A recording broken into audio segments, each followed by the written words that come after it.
guys, it's Billy from Prohibition Vapes. Tonight's the second of our speakeasy sessions, and I'm joined by a very good friend and owner of SVC Labs, Christian Sanderson. How you doing, Christian? I'm very well.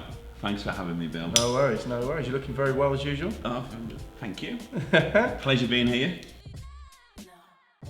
Can you tell us why you chose to style yourself on a mixture of Jesus Christ and Keith Lemon? Have I?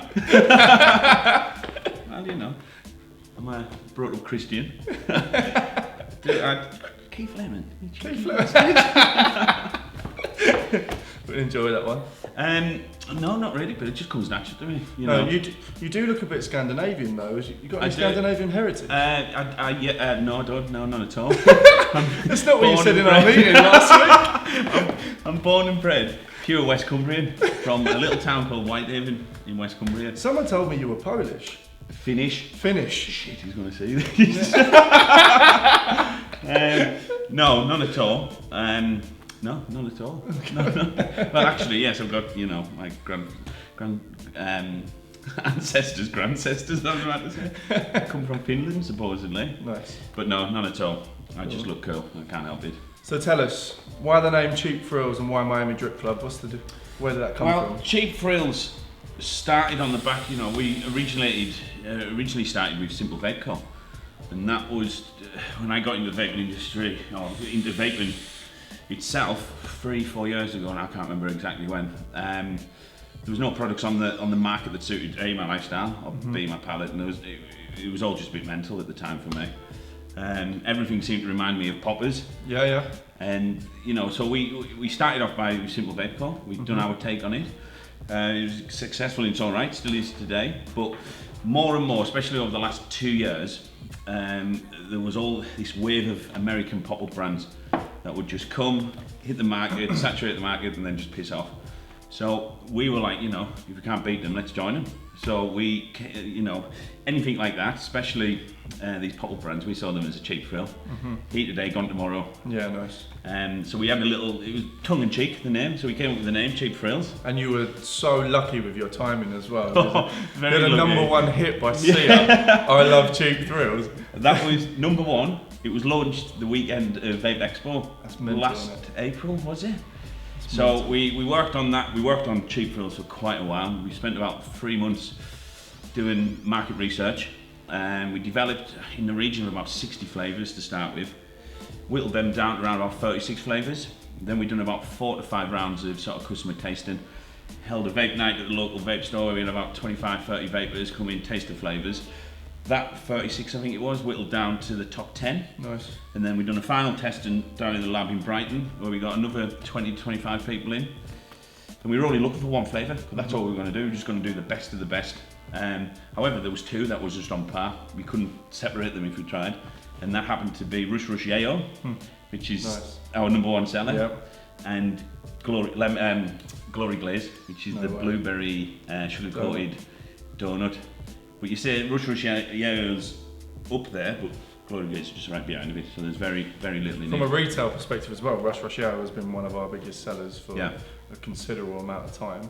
When you brought out Sunset Strip, was that something you had planned from sort of day one, or did that just accidentally happen? No, we always planned to bring out 3 flavours, although we wanted to do them one at a time.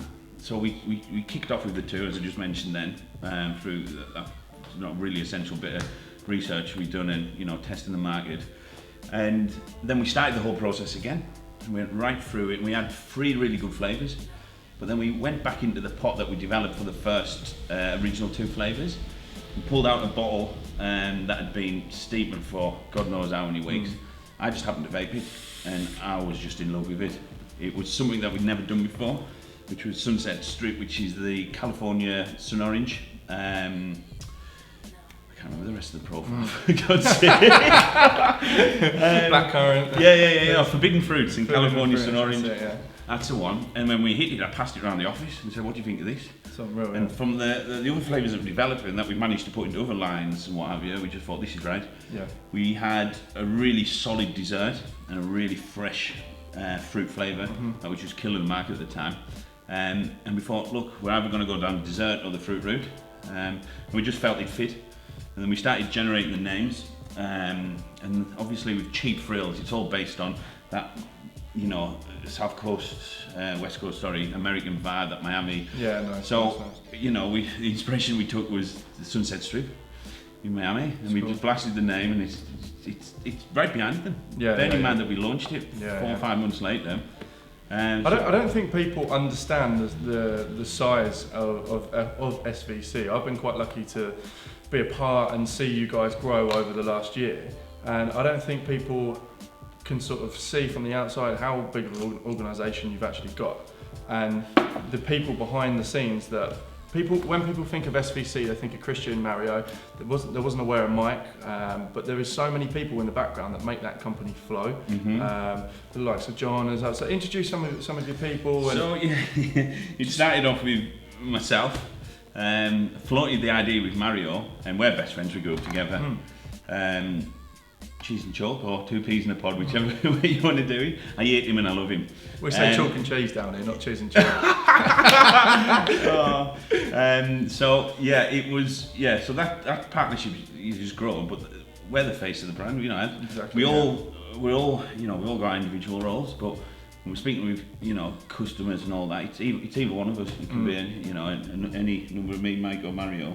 But we've worked really hard on the infrastructure, bringing in the right team, the right staff. That's hiring people with experience, getting the right people, and not just with experience, but people that love what they're doing, and they've got a good personality as well. Exactly. Can fit Someone with that the team. fits the role as well. Exactly, and a lot of the people that we've stumbled across by accident, like Chris, who's our warehouse manager. He's absolutely brilliant. Just came to work in the warehouse. Didn't realise, you know, he sent over his CV and stuff. But you know, we always tend to just get people in, see how what they do. And then he'd been working out in California for, I can't remember the name of the vape company, for the last 6 years or something along them lines. And just his knowledge, he's absolutely brilliant. He's relieved a lot of pressure off Mario, who's the operations director, and just moved the company forward. So I think now there's about 28 of us in total. Wow. So we've got the right members of staff in the key areas. Obviously Mario's logistics, operations. I'm managing director, and Mike's the finance. So Mike's working heavily on the UK wholesale side, building up the sales team. And I'm predominantly focused right now on the new branch of the business, which is bespoke e-liquid manufacturing and distribution. Since the TBD's coming into play, we've taken on a lot of co-packing contracts, mainly for American brands. So we've got the co-packing arm, we've got the manufacturing arm, we've got the distribution arm, and one thing that we do terribly well, apart from our flavours, is our branding and marketing. So we've got a whole separate team that looks after that as well. You can tell that though from your first brand, Simple Vape. Ask anyone, it's one of the best branded juices in the market, and until this day, so simple, nothing comes close. I think we were a bit, not naive, but I think we hit that sort of vibe a bit too early in the vaping industry, especially in the UK, because we done something that we believed in, and we stuck with it until we nailed it and got there. However, I think the vaping industry wasn't quite ready for that type of It was quite a mature definitely aimed at mature vapors.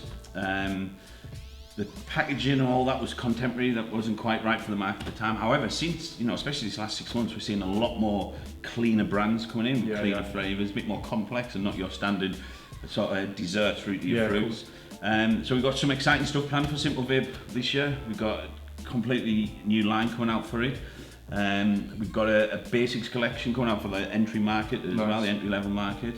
And then a whole new sub-brand coming out of Simple Vape. It's completely been rebranded, new flavours, so that's looking really good. I can't wait for that to hit the shelves, really. Yeah, no. So TPD, what do you think? What do you think is going to happen to the industry in the next year?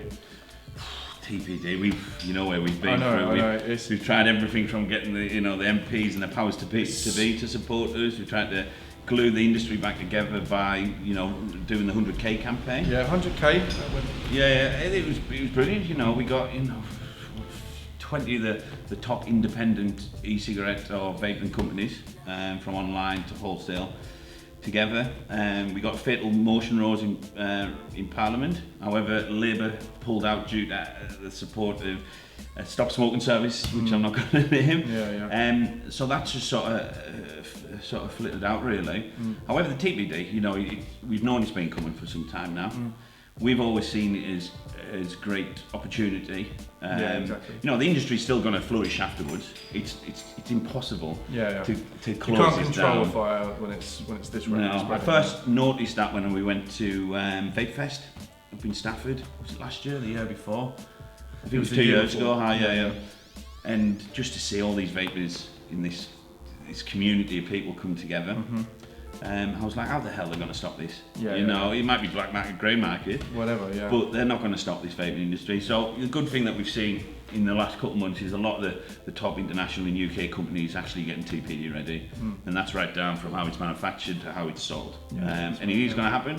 Is it going to change industry? I think in many ways it's a positive thing. We wanted legislation or regulation in terms of it's manufactured, how it's sold.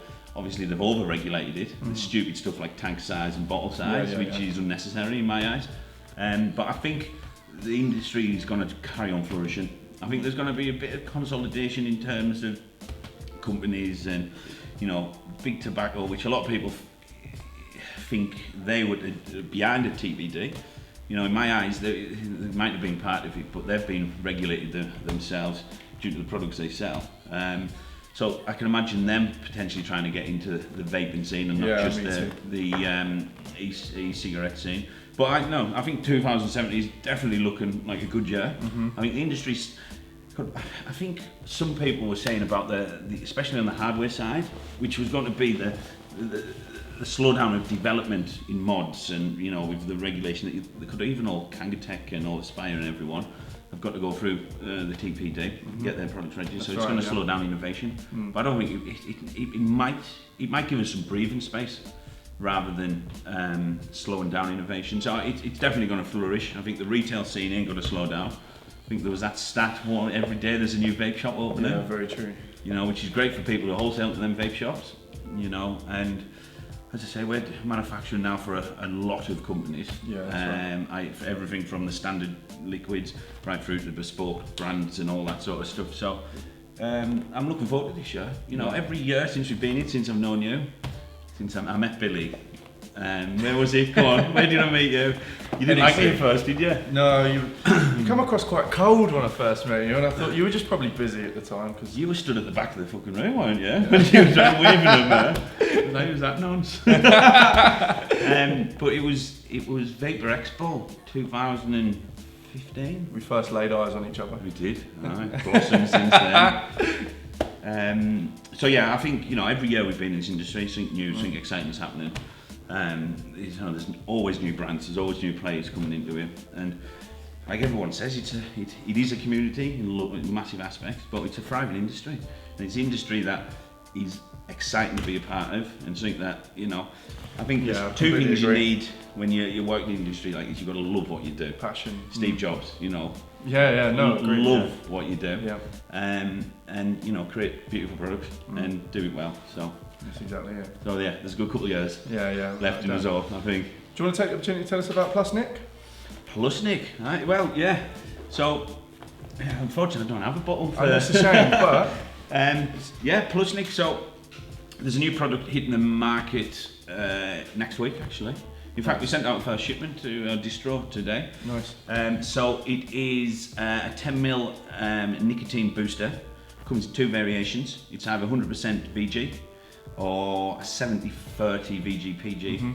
And basically it's a bit of it's a booster to put in your 0 milligram e-liquid.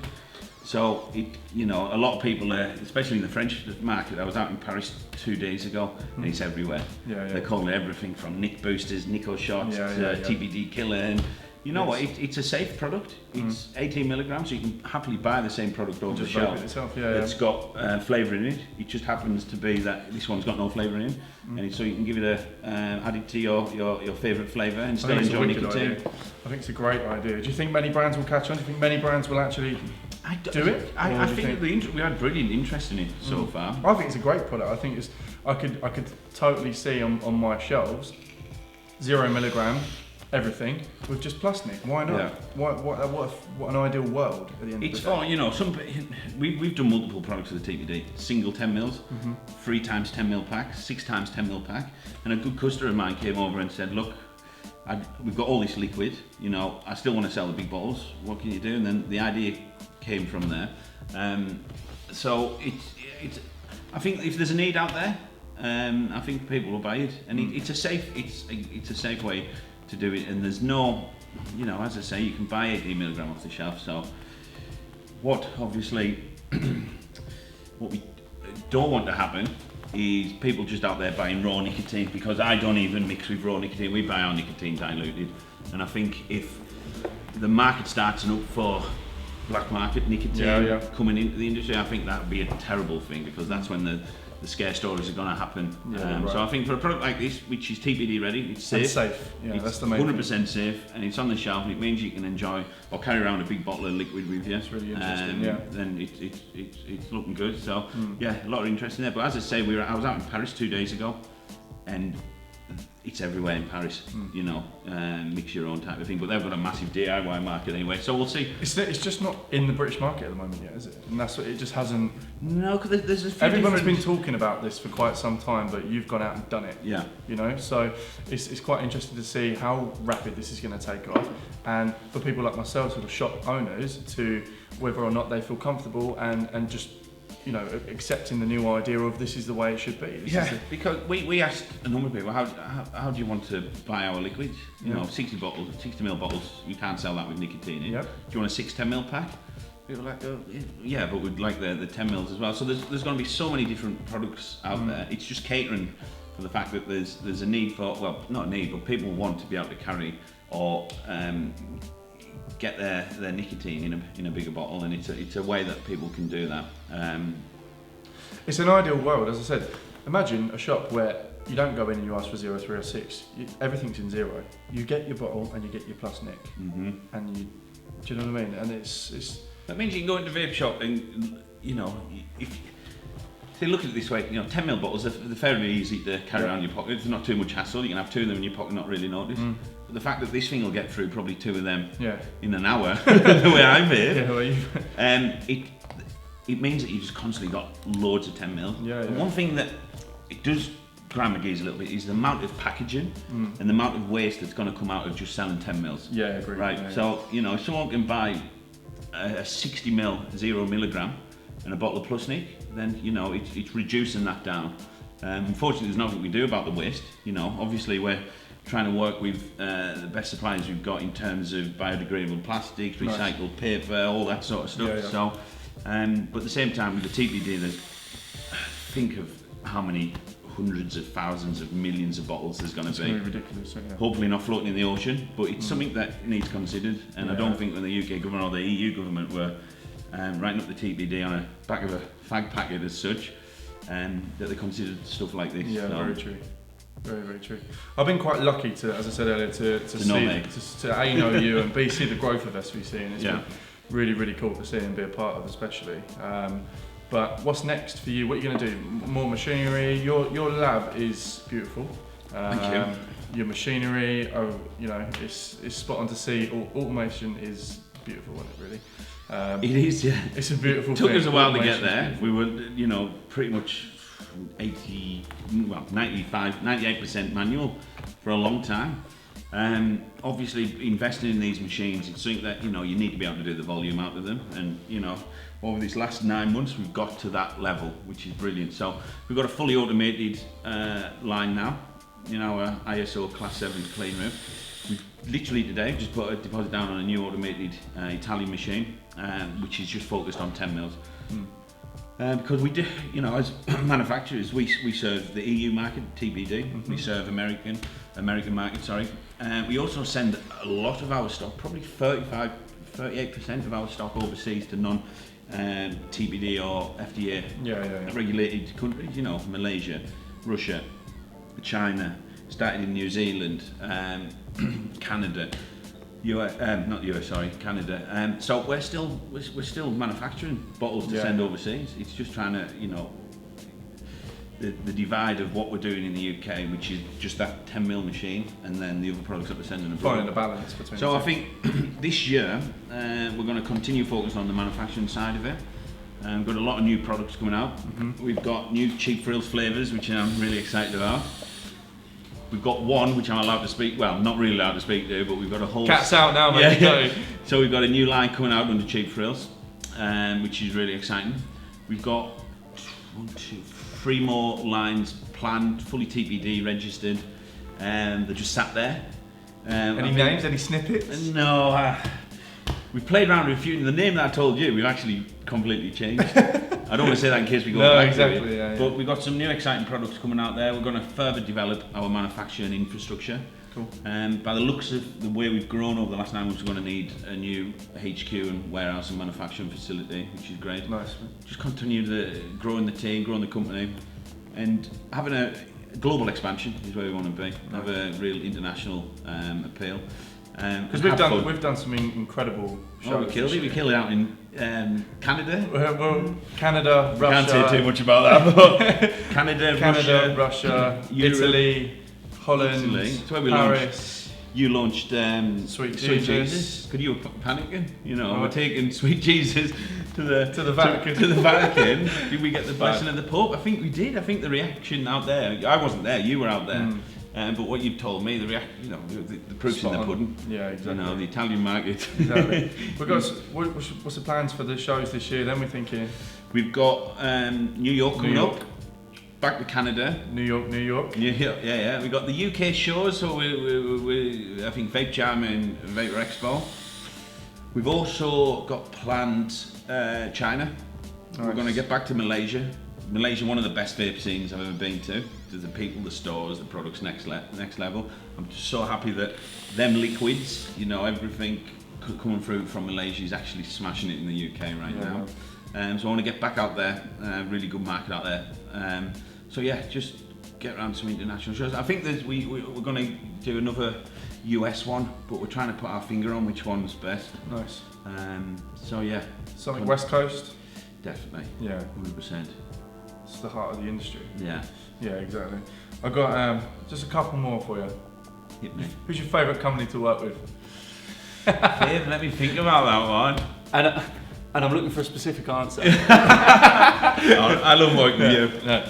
Prohibition. Good fun. I think one thing, what I mentioned then about being in Malaysia last February, the February before, I was blown away by the quality of the vape shops, how much pride, exactly. people taking the detail. And obviously I've been to a lot of vape shows up and down these shows around Europe, and it's very hard to find a distinguished, I almost said sandwich. Sandwich. A distinguished, I can't even say the word. Have another whiskey. These lights are absolutely killing me. Sweating under the collar. To find a solid company that's doing it with the retail scene really well, and yours is. I can remember when I first came out here, I was blown away by it. Not just the ethics, not just the how it looks, how you operate, but the ethics, everything to do with the brand, especially how you've expanded as well since we've known each other. Definitely one of the companies that are actually pushing the vape scene in terms of the stores, the brands that you're launching. And the way you operate and where you do business. So Prohibition Vapes is absolutely killing it. And it's been a pleasure, Bill. Well, man, it's been a pleasure too. It's been absolutely a We've pleasure. got a quick fire round. Go on If then. you're ready for this. If we can get a close up on Christian's face for this one. Oh, Oh. panicking. Medical regulated. Regulated. You know what it means this time. Top knot or ponytail? Ooh, ponytail. Ponytail. Yeah, I let my hair down tonight, as you can see. It's looking lovely. Miami or Cheap Frills? Cheap Frills. Why? Because Miami's done by Cheap Frills. Well, shit answer. No. Why? Do you know what? Do you ask me what my best flavour is? Go on. Little Havana. Little I Havana. absolutely fucking love it. I don't want to tell you what the profile is. It's a quick fire round, not telling you life story. Go on. Vodka or whiskey? Fucking whiskey. All What day a long. Stupid question. Canada or Russia? Oh, Russia. Russia. Moscow. Any reason? I had a great time. Crocs or sandals? I fucking hate both of them. Who the fuck wears Crocs? I've seen you wearing Crocs. And who the fuck wears sandals? We've got white Crocs for the lab, which have just came in. Nice. Really comfy, but fucking neither hate them. Do The you want me to smell, pick? Do you though, want me to mate. pick one? Go on. What do you like? Crocs. Sandals. Billy or Phil? Oh, Phil. Oh, you motherfucker! Yeah. Oh, you! Ah, I thought you meant you. Yeah, no, I'm only joking. Phil. No, Billy. Billy. No, he's finished now. Billy. I sent it over. I don't Actually, even no, speak it's to him. not. It's not. I've got a few questions for Billy. Are you a narcissist, Bill? No, I'm not. Okay. So why did you pick a girlfriend with exactly the same name as you? It was easier to remember. Sorry, that is the only question that Mike sent. Actually, I've got a few questions for you, Bill. Okay. I want to know what you've got planned this year, because we've done a lot of things together. We're going to continue doing a lot of things together.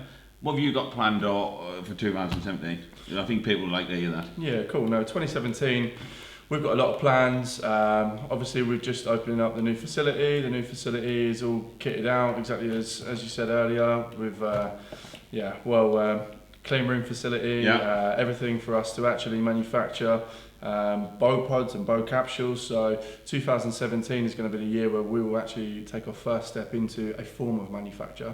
Obviously, we've got a new liquid line. It's been out a little while now, but is it true? How's that doing? liquids? How's it doing? We sold out of every bottle we made. So Yeah. so now we're moving over to 10 ml. Excellent. It's been incredibly received by the public.